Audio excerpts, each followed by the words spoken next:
All right, readers. Those clocks, they're striking 13, so let us begin.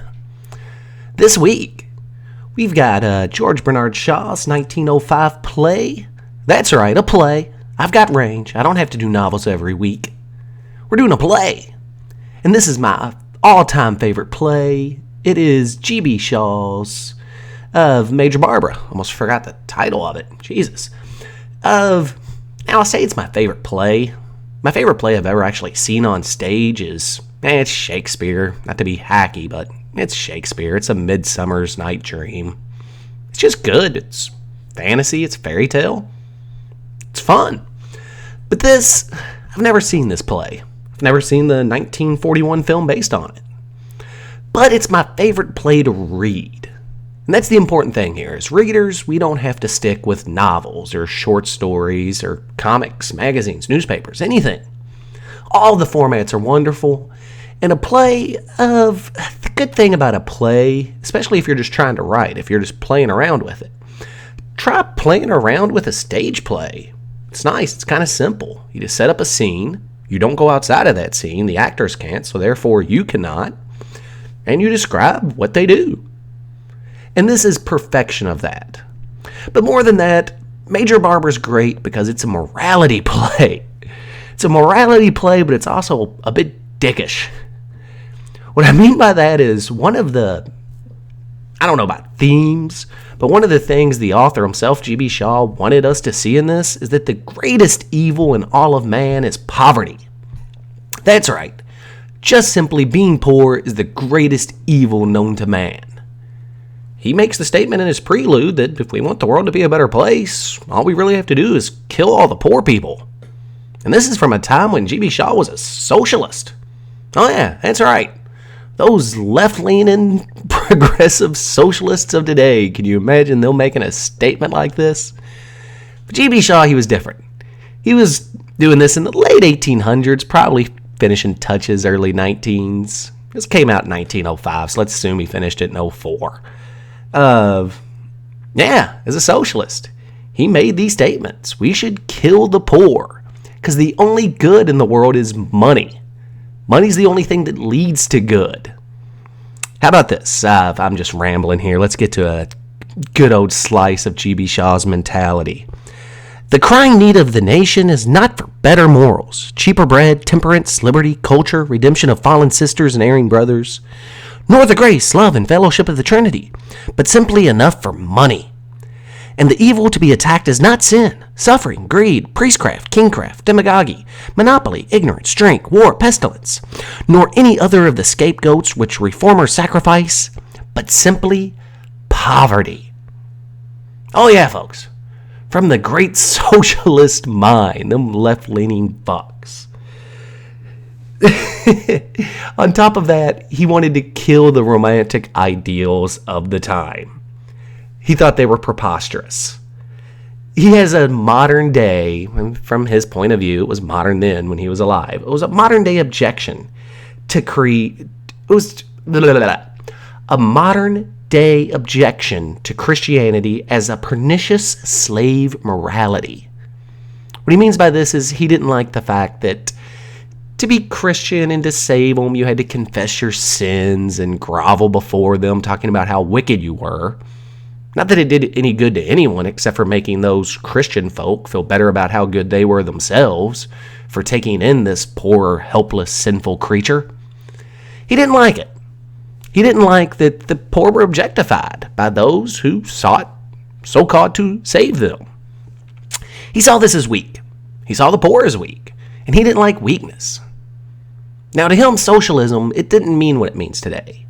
To him, socialism meant that you had a use to society. It was all about the good of society. You got your money by working and earning a living. It sounds a lot more conservative today than back then. It was considered a social idea. You weren't doing anything for the betterment of yourself, though you were. But through uplifting yourself, you uplifted all of society. And one of the things he brings up in the prologue, this fits in exactly with today, is that the rich and the busy don't have time to give their kids unique special names. They name their kids things like Bradley, William, or Tom. Simple things that can be spelt simply because busy people don't have time to be spelling their names, to be correcting the spelling of their names all the time. Whereas the poor have nothing. Therefore, they give themselves unique, wild names. Sound familiar? In a society where it's okay for Katie to be spelt with a D and two E's, or where girls with I's and Y's switch them around however they want, or Chris's and Corey's, even fucking dudes, are spelling their names with K's. Oh, good God. These words of Shaw should be imprinted upon every school so future generations can go back to simpler times when none of us are wasting time even spelling our names to folk, for God's sake. Instead, we're uplifting ourselves and therefore uplifting society. Those are the simple ideas brought to us from his prologue. Good God, anyone who's got the version I've got with the prologue to the play, the prologue is as long, if not longer, than the play itself, but it gives out some great ideas about where G.B. Shaw was coming from and why good old George Bernard wrote this play in the first place. So, I hope you enjoy. We're going to get to the text itself here in just 1 minute after a quick word from our sponsors.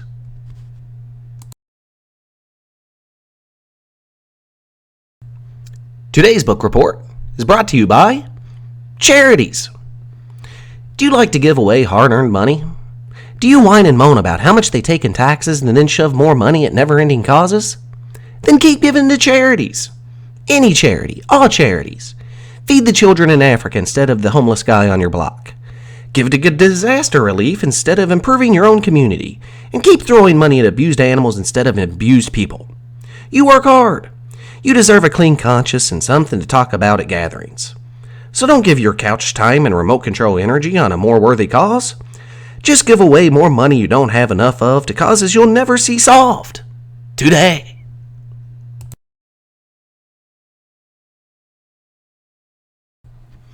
Alright, so this one, it's another British thing, guys. Jesus, after The Passion and then Lord of the Flies.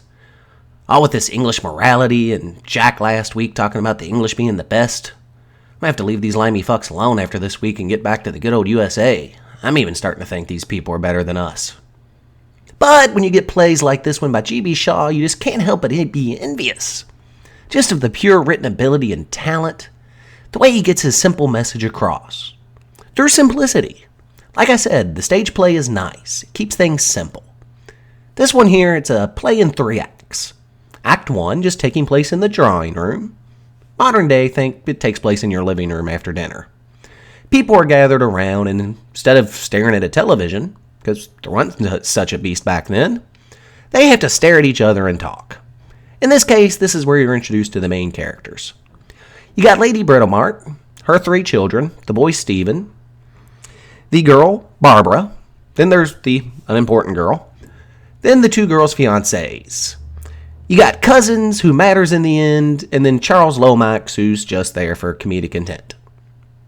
Anyway, Lady Britomart, she's the matriarch of the family. She's the head of the house. She's a single mom since she left her husband, who's a hard-working dude.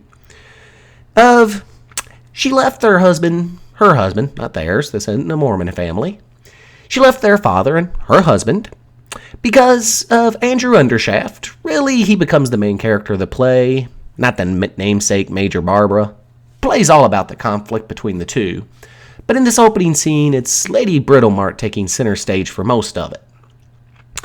She lets everyone know that she left Andrew, Mr. Undershaft.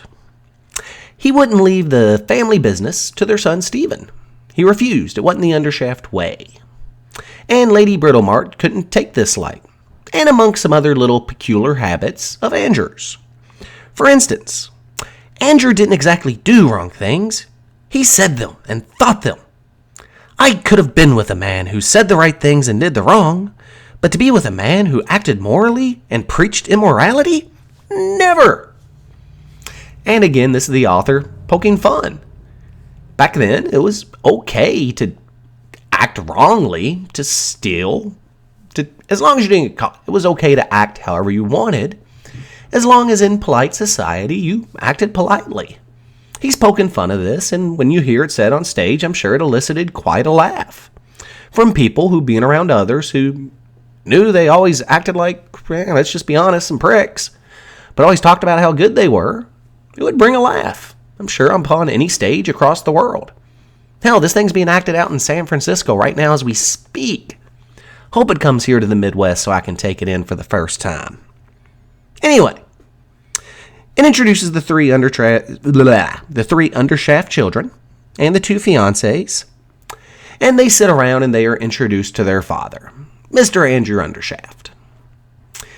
Now, he does exactly what Lady Britomart says he was going to do. He inspects his children. The only one he finds lacking is his only son, Stephen. He, in fact, picks the two fiancés to be his own son before this little kid. But not important. The important thing is him and Barbara. Barbara's preaching about the good of the Salvation Army and the work she does there. And he sees it all as hogwash. So it gets very English at the end of the first scene. They have this gentlemanly wager. They bet that Barbara's Salvation Army is better than Mr. Undershaft's cannon factory.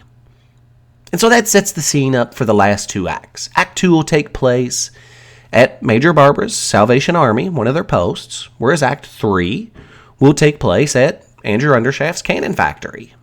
I just love it. It kind of goes back to G.B. Shaw's other famous play, Pygmalion, probably his most famous. Also known as My Fair Lady, where, the two English gentlemen, they wager they can take a common street whore and turn her into a fine lady through proper speech and dress.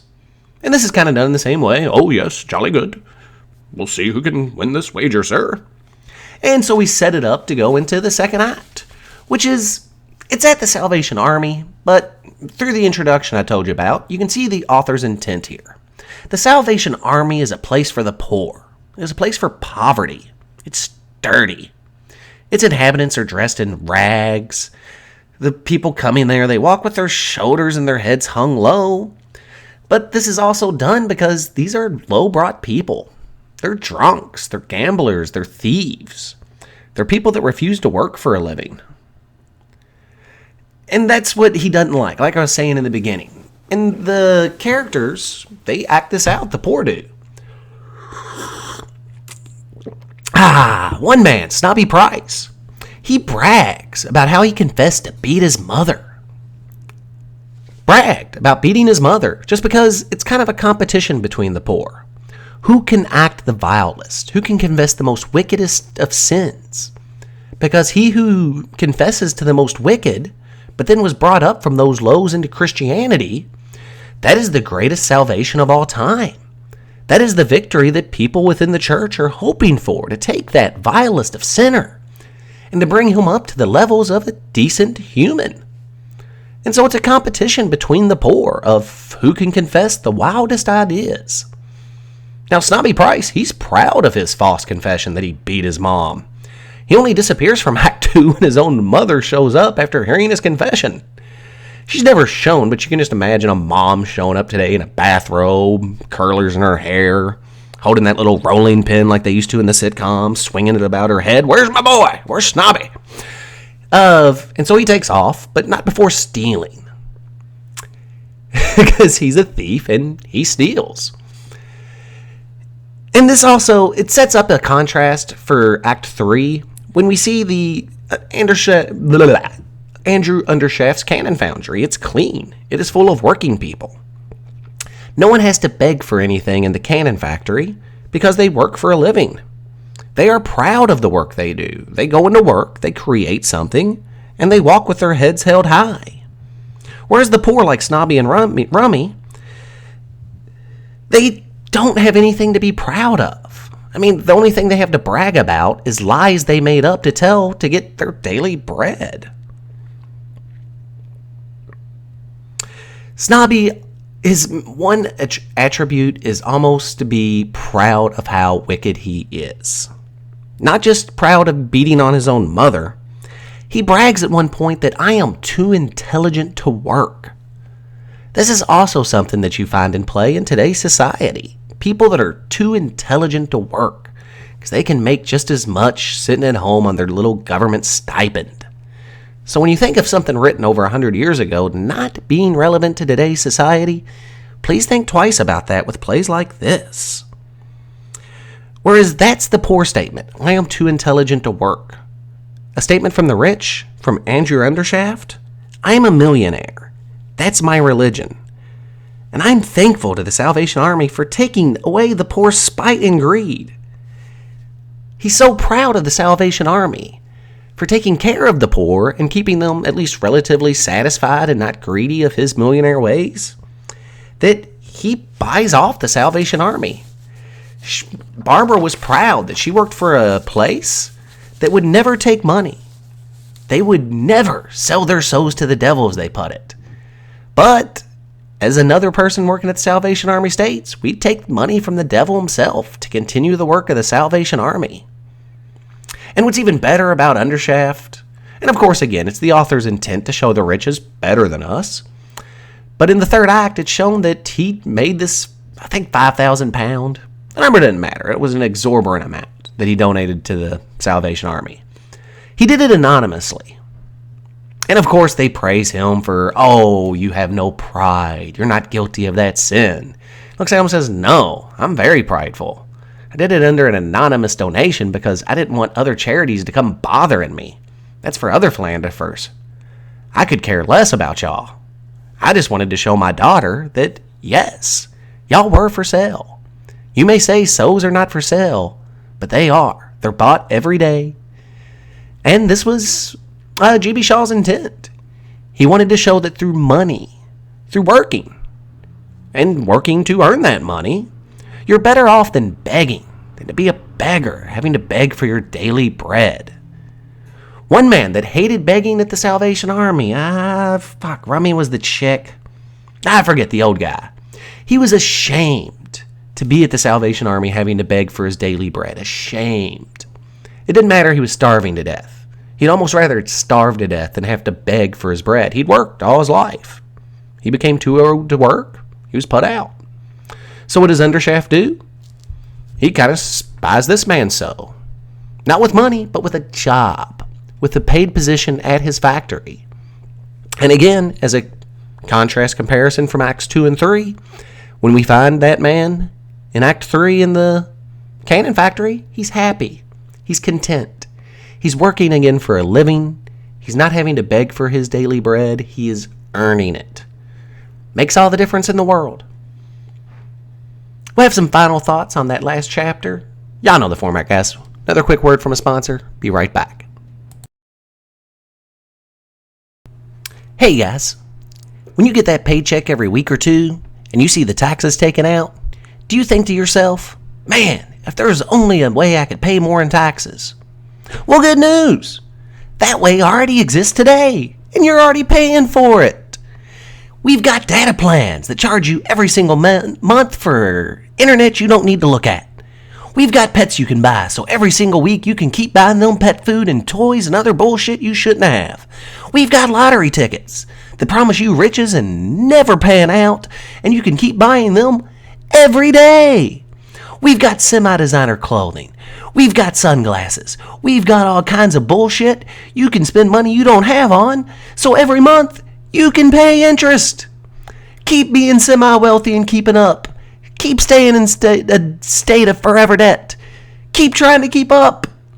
Keep living the lives the way you do. Now!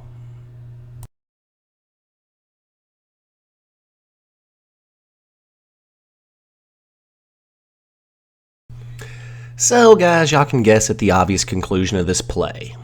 The Cannon Factory, and again, this is all author's intent here. The Cannon Factory is shown to be a more moral place, a place that creates destruction and murders humans, is shown as a more moral place than the Salvation Army. But of course, that was the author's intent here. But you got to think of his audience. Who can afford to go see a stage play but the rich, but the working class? So of course, he's entertaining those that he's going to be entertaining. He knows that working class people are going to be coming to see his play. Rich people are going to come see his play. It's kind of like Fox News will pander to Republicans or CNN to liberals. You pander to your audience. You keep them captivated. You keep them watching. But also, the words are so strong, you can't help but think that he means it, and I believe he did. But some of the important highlights from Act 3, not just the 5,000 given anonymously, of Lady Britomart. She is awesome in this chapter. She comes back alive. She's angry at her former husband. Well, actually, still current husband. They never divorced or anything. She's mad at him because of the beauty the place could be. She doesn't see the factories. She sees the homes. She sees the churches. She sees flower beds. She sees places that as a woman she could beautify. And that's what she wants. She tells him, you can keep your silly factories, but these homes, these flower beds, these churches, these are mine. You had no right to keep them from me. And then when it comes to her child, Stephen, she implores him to leave it all to him. And of course, Undershaft, being of the Undershaft Foundling Dynasty. Foundling Dynasty, just kind of a shot at the kings and queens of the English way. He didn't like that stuff passed on to someone just because you were a son. Screw that. It had to be passed on to someone worthy, and therefore he would only pass it on to a worthy successor that was not his own kin, another foundling, another orphan who had worked his way up from poverty, like himself. And on his son Stephen. Oh, it's such a great line. Stephen knows nothing and thinks he knows everything. This points clearly to a political career. And again, know your audience, take a political jab, bam, get the audience laughing. And he gets more. England, of course, was like America back then. His stance on war since he's making a cannon factory. Oh, it doesn't matter which side wins here, as long as they keep buying from us. God damn, we're like the British. We may have kind of broke off, but Jesus, we're all just lily white people in the end. And on the moral side of a cannon factory. If an item that we've spent millions of dollars and years on here doesn't work, do we keep trying and investing more money in it? No, we scrap it and we start fresh without wasting another second or dime on it. So too should you waste your silly moralities. If it's not working for you anymore, scrap it. Buy a new morality. Find one that is working for you now. Ah, wise words. He keeps it going. Voting. Bah! When you vote, you merely change the face of the government. Bullets bring down whole governments and supplant them with new ones. If you want a new government, don't vote for it. Take it. Ah! Just kills it in this play. He's powerful. But the question becomes, he's clearly shown the moral victory to that of immoral people, which was his intent all along. But who inherits it? It was the other question underlying throughout the play. Who's going to inherit this cannon factory when he's dead and gone, which he's an aging man. He knows he won't live forever. It's obviously not going to be his own son, Stephen. And like in most plays or movies or anything, the answer lies cleverly hidden all along in Major Barbara's, or Barbara Undershaft, however you want to look at her. I've kind of left Barbara out of this. She kind of gets left to the side in the play. She's the titular character. But the entire play is about bringing her morals of the Christian right down. So it's kind of bad. I mean, he brings her up again at the end by offering her the souls of everyone who works in her cannon factory. Andrew tells Barbara, look, these people, you don't have to feed them. You don't have to beg them to come to church to save their souls. These people, their bodies are strong. Their minds are strong. Their souls may be a little weak. This is the people you should be trying to save. Those who have already been fed. Those who have been intellectually stimulated. These people are ripe for soul salvation. These people are ripe to have their souls uplifted. And she takes a challenge. She'll try to save the souls of dirty, devilish cannon factory workers. And that's really all she wants. She wants to save souls. And so he took away the impoverished, begging, lying, stealing souls, and he offered her ones who are fed and ready to have their souls uplifted. But the main character, other than the two, becomes her fiancé, Adolphus Cousins. Cousins is clearly witty and charming. He's funny throughout. But at the end, he kind of takes over. In the beginning, he's liked by Lady Britomart simply because he speaks Greek. It doesn't matter, he doesn't have a dime to his name. None of that matters. He speaks Greek, therefore he's smart. Therefore he is an acceptable companion for Barbara. He is accepted by Lady Britomart, and then throughout his cleverness, he becomes accepted by Undershaft. He has to admit a lie to Barbara. I lied to you. I don't come from a wealthy family who taught me Greek. I'm self-taught. I am a foundling. And therefore, we have a resolution. But no, the two, they have to have kind of an intellectual combat. There always has to be that scene at the end, I don't know, sword fights, gunfight, something. We need that epic conclusion. Here, and this is why Shaw is so good, he gives us a combat of wit between two men, two equals. They're combating over the same thing, but it's the terms of the agreement that they argue over, and it's awesome. And they keep going back to the Greek. They show how intellectual they are without having been taught in the right schools. Undershaft is always compared to Dionysus and cousins to Euripides. They keep calling each other that in a chummy sort of way to keep going the witty conversation. For those who don't know, Dionysus, he was the god of wine and madness. He was the god of the theater and ecstasy. His festivals were the driving force behind the development of Greek theater. But he was also a dying god. He was human, kind of like Undershaft. A dying god amongst men. Whereas Euripides, i.e. Cousins, was a tragedy writer. He wrote mythical heroes as ordinary people in extraordinary circumstances. He had a decadent sort of intellectualism, seen as a corrupting influence. Ah, yeah. Seen as a corrupting influence on the young. How much did Shaw have to love, or actually want, to be compared to Euripides? So much so that he made the guy that he was kind of envious of, his own character, Adolphus Cousins, comparable to Euripides. And therefore we have our happy ending. It's a comedy. Comedies have to have happy endings. Barbara, the title character, her husband-to-be at least, it's foreshadowed they're going to end up getting married. He takes over the Canaan factory. She gets to live with what'll be one of the richest men in Europe. And she gets all these souls to save. So everything comes together in the end. Not in the way we want it to. As decent people, you would think the church, the Salvation Army, is going to win. But of course, Shaw, as an intelligent human, wants to take those preconceived notions and smash them to bits, to show you a different way of thinking of things. That's the important thing with writers like Shaw. They don't merely give you what you expect. They take your expectations and they just smash them into the wall, and they try to show you a different way of looking at things.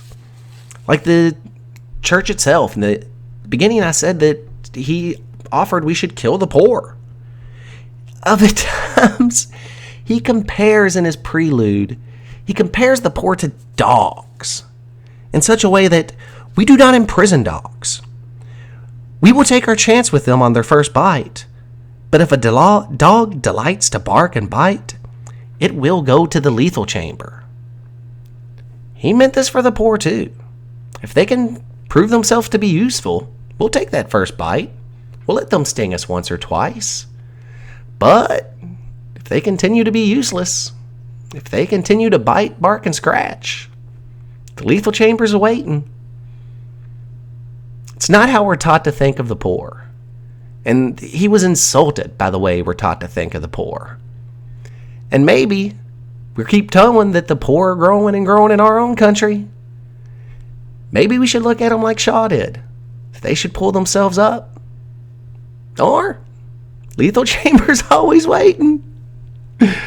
Oh, I love plays like this that challenge us. Not plays, any ideas that just challenge us to expand our mind, expand our ways of thinking about things.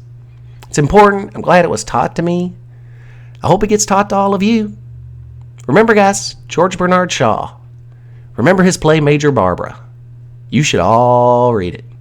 You may just like it more than me.